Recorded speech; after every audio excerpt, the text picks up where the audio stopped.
एउटा यस्तो पुस्ता जसलाई मान्छेहरूले केही गर्न सक्दैन भन्थे, तर त्यही पुस्ता जेनजीले भर्खरै नेपालमा एउटा सरकार नै ढालिदियो। आजको यो विश्लेषणमा हामी त्यही घटनाको गहिराईमा पुग्नेछौँ, जहाँ सामाजिक सञ्जालको एउटा प्रतिबन्धले कसरी देशव्यापी आन्दोलनको आगो सल्कायो र वर्षौंदेखिको असन्तुष्टिलाई विस्फोट गराइदियो। ल, आज हामी यो पूरै कथालाई 6वटा फरक पाटोबाट हेर्नेछौँ, ताकि के भयो, कसरी भयो, सबै कुरा छर्लङ्ग होस्।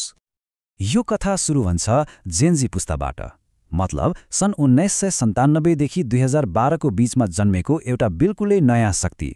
उनीहरूको सोच्ने तरिका, काम गर्ने शैली, बोल्ने आवाज, सबै कुरा पुरानो पुस्ताभन्दा एकदमै फरक छ र सबैभन्दा ठूलो कुरा, उनीहरू परिवर्तनका लागि आतुर छन्। सुरुमा त उनीहरूको बहस सामाजिक सञ्जालमा मात्रै सीमित थियो, तर हेर्दा हेर्दै त्यो बहस अब वास्तविक संसारको राजनीतिक शक्तिमा परिणत भएको छ। मतलब टिकटक र इन्स्टाग्राममा देखिने भिडियोहरू अब सडक आन्दोलनको नारा बनेका छन्, र सायद यही नै यो विद्रोहको सबैभन्दा ठूलो तागत हो। ल, अब नेपालकै कुरा गरौँ। यो आन्दोलन यो रातारात भएको केही पनि होइन है। यसको पछाडि त युवाहरूको मनमा वर्षौंदेखि गहिरोसँग गढेको एउटा असन्तुष्टि थियो, एउटा पीडा थियो, जसले उनीहरूलाई सडकमा उत्रिन बाध्य बनायो। यी समस्याहरू यी कुनै किताबमा लेखिएका कुरा होइनन्। यी त नेपालका युवाहरूले हरेक दिन, हरेक पल भोगिरहेको यथार्थ हो। उनीहरूले आफ्नै आँखाले देखे कि कसरी प्रणालीले उनीहरूको सपनालाई कुल्चिरहेको छ, जहाँ नेताहरूले देशलाई आफ्नो व्यक्तिगत स्वार्थभन्दा माथि कहिल्यै राख्न सकेनन्। यो आँकडा हेर्नुहोस् त, 20.82%।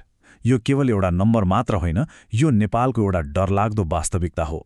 राष्ट्रिय तथ्याङ्क कार्यालयको पछिल्लो रिपोर्टले के भन्छ भने सन् 2024 सम्ममा नेपालमा युवा बेरोजगारी दर झण्डै 21% पुगेको छ।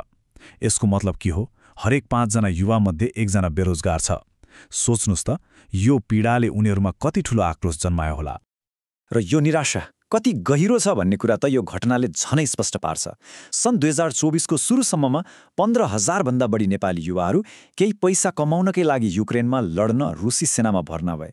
आफ्नो देशमा अवसर नहुँदा मानिसहरू आफ्नो ज्यानै दाउमा राखेर युद्धको मैदानमा जान बाध्य छन्।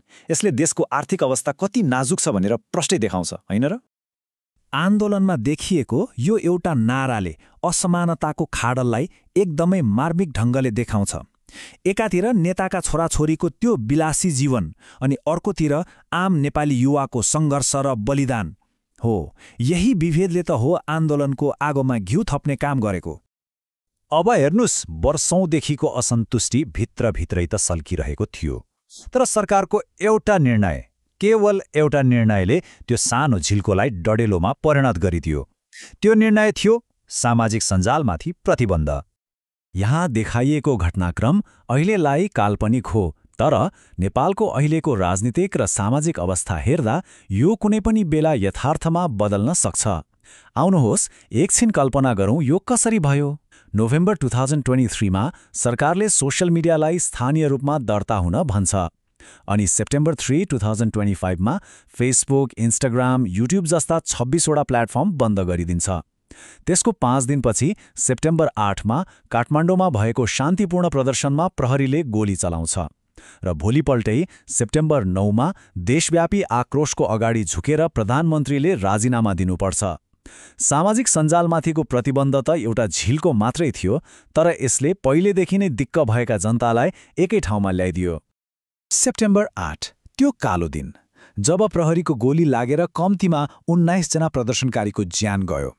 यो घटनाले पुरै देशलाई स्तब्ध बनायो र आन्दोलनको आगोमा पेट्रोल खन्याए जस्तै भयो। एउटा शान्तिपूर्ण प्रदर्शनमाथिको यस्तो क्रूर दमन नै सरकारको पतनको अन्तिम कारण बन्यो।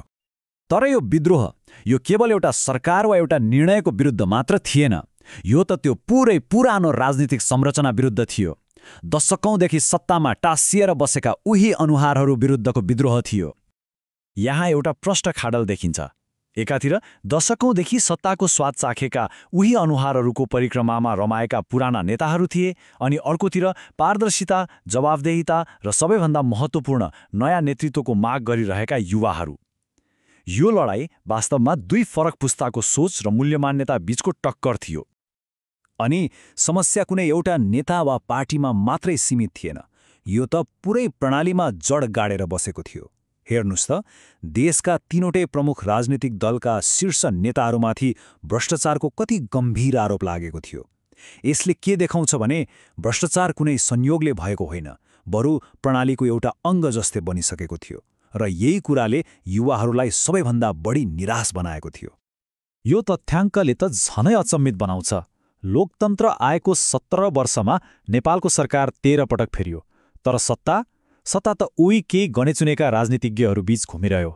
जनताले परिवर्तनको आशामा पटक पटक भोट हाले, तर हरेक पटक उही पुराना अनुहारहरू सत्तामा फर्किए। यसले युवाहरूमा चरम निराशा पैदा गर्नु स्वाभाविक थियो। तर नेपालमा जे भयो त्यो कुनै एक्लो घटना भने होइन। यो त जेनजी पुस्ताले विश्वभर चलाइरहेको एउटा ठूलो आन्दोलनको हिस्सा हो। अमेरिकादेखि दक्षिण कोरियासम्म जेनजी पुस्ताले जलवायु परिवर्तन, लैङ्गिक समानता, वाक स्वतन्त्रता जस्ता मुद्दाहरूमा जोरदार आवाज उठाइरहेको छ। #क्लाइमेट स्ट्राइक, #मिटू, #फ्री स्पिच यी सबै त्यसैका उदाहरण हुन्। नेपालको लडाईँ पनि यही विश्वव्यापी आन्दोलनको एउटा प्रतिबिम्ब हो, जहाँ युवाहरूले पुरानो प्रणालीलाई चुनौती दिँदै नयाँ मूल्य मान्यताहरू स्थापित गर्न खोजिरहेका छन्। ल, यति ठूलो उथलपुथलपछि अब सबैको मनमा एउटै प्रश्न छ, नेपालको भविष्य अब कता जाला? के यो आन्दोलनले साँच्चै कुनै परिवर्तन ल्याउला? एउटा सकारात्मक सङ्केत भने देखिएको छ। आन्दोलनको त्यो ऊर्जा अब सडकको विरोधबाट सामाजिक परिवर्तनतर्फ सर्दैछ। युवाहरू आफैले सामुदायिक परियोजनाहरू, सरसफाई अभियानहरू र नयाँ डिजिटल स्टार्टअपहरूको नेतृत्व गरिरहेका छन्। उनीहरू अब सिस्टमलाई गाली गरेर मात्र बसिरहेका छैनन्, बरु आफ्नै स्तरबाट देश बनाउन लागि परेका छन्। तर फेरि पनि प्रश्न उही रहन्छ, के यो ऊर्जाले नेपालको लागि एउटा साँच्चीकै नयाँ युगको सुरुवात गर्ला, वा परिवर्तन फेरि एकपटक केवल एउटा मिठो सपना मात्रै बनेर रहनेछ? यसको जवाफ त भविष्यले नै दिला। तर एउटा कुरा भने पक्का छ, जेनजीको यो आवाज अब सजिलै चुप लाग्ने छैन। उनीहरूले परिवर्तनको जुन झिल्को सल्काएका छन् त्यसले नेपालको भविष्यलाई कता डोर्याउँछ त्यो भने हेर्नै बाँकी छ।